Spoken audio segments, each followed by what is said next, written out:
Hello. How is everyone? Woo! Real wet? Not the good Yeah. one? Oh. Sorry about that. I feel like applying for a strip club is a really good way to know where you rank physically. Think about it. You show up for the interview. You discuss which days you'll be working. If the club owner starts you off with a few Friday evening shifts, then I feel like you're a solid 7, maybe an 8 out of 10.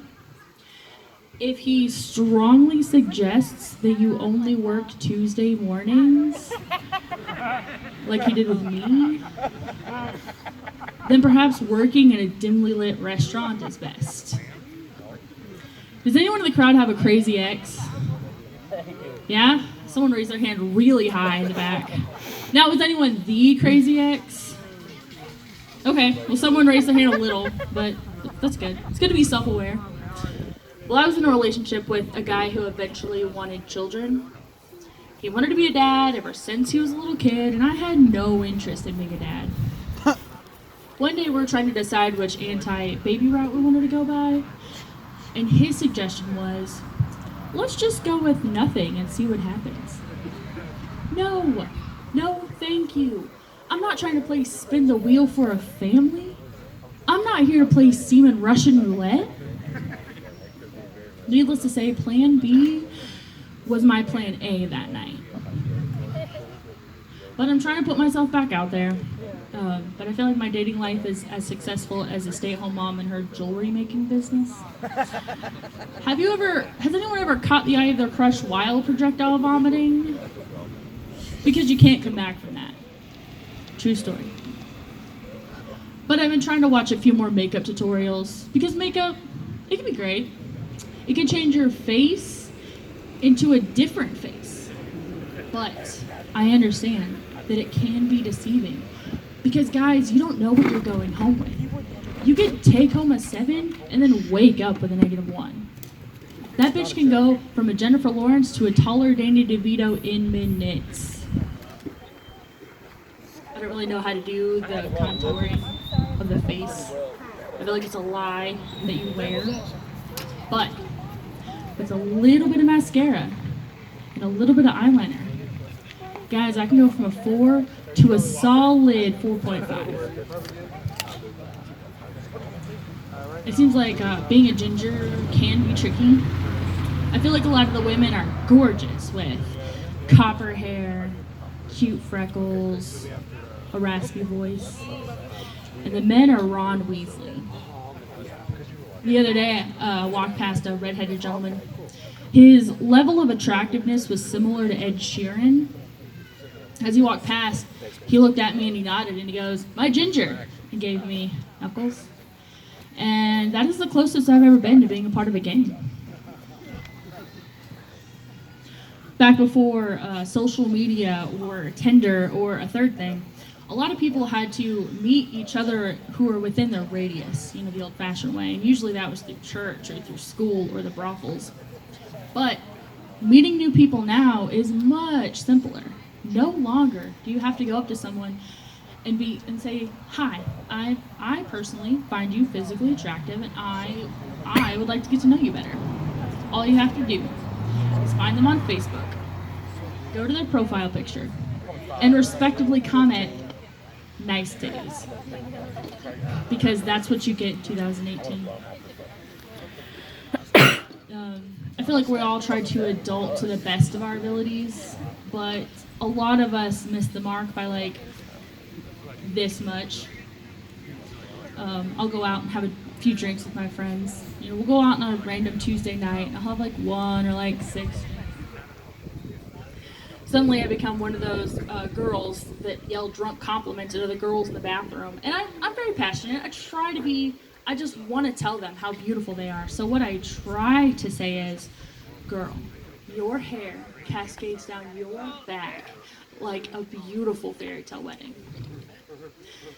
But what I say is, "Girl, your hair, your face, your hair, your back is like a waterfall." And I get back, thank you, but please don't touch me. Kind of a rude response to my beautiful compliment. But I've been trying to make smarter decisions when it comes to drinking. I'll have a Diet Coke and bourbon instead of a regular Coke. I'll eat the ice for hydration. Has any of you ever rewarded yourself for not drinking for the night? By drinking for the night? It's really the best reward. Over the past few years, I've been really discovering who I am as a person.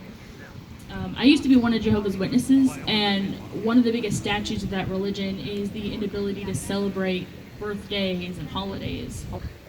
I've been out for about 4 years now, which means I just celebrated my 4th birthday. That also means that I can color inside the lines and dress myself with no help. Right, I'm proud of myself about that. Thank you.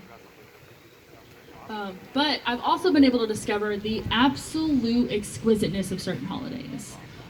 I don't know if any of you know, but there's this charming yet confusing holiday in December. It's called Christmas. It's where you offer up a tree to Jesus, hastily wrap presents from Amazon Prime, and all of your drunk uncles and racist stepdads come out of the woodwork.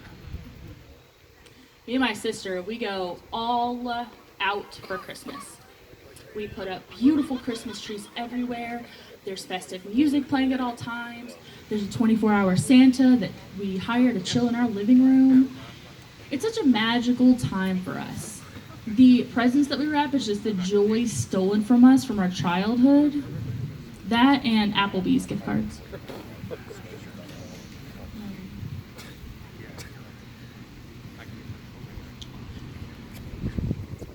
Sometimes I'll be driving down the road and I'll see a nice, expensive car just kind of bolt past me. And it's usually driven by like an older gentleman. You know the type. The guy that shaves his head because he already is accepting the fate of him going bald. But he'll be revving, he'll be popping off, he'll be going way past the speed limit. What he's trying to say is, I may be older, but I'm still attractive and I know slang words. But really what he's saying is, I'm just trying to go as fast as my hairline did.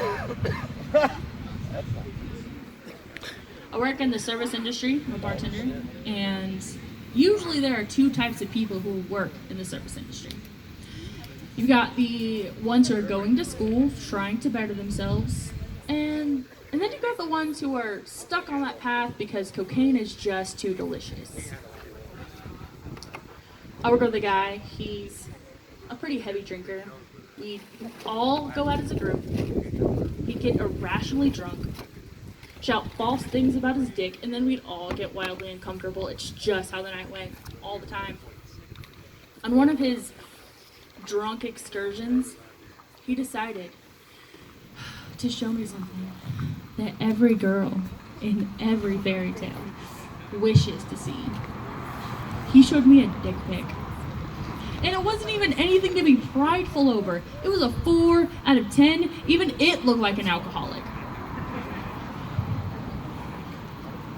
Needless to say, I will only hang out with him during mandatory sober situations like a child's birthday, a church function, an AA meeting. Maybe I should take him to an AA meeting. Thank you guys so much. I appreciate it.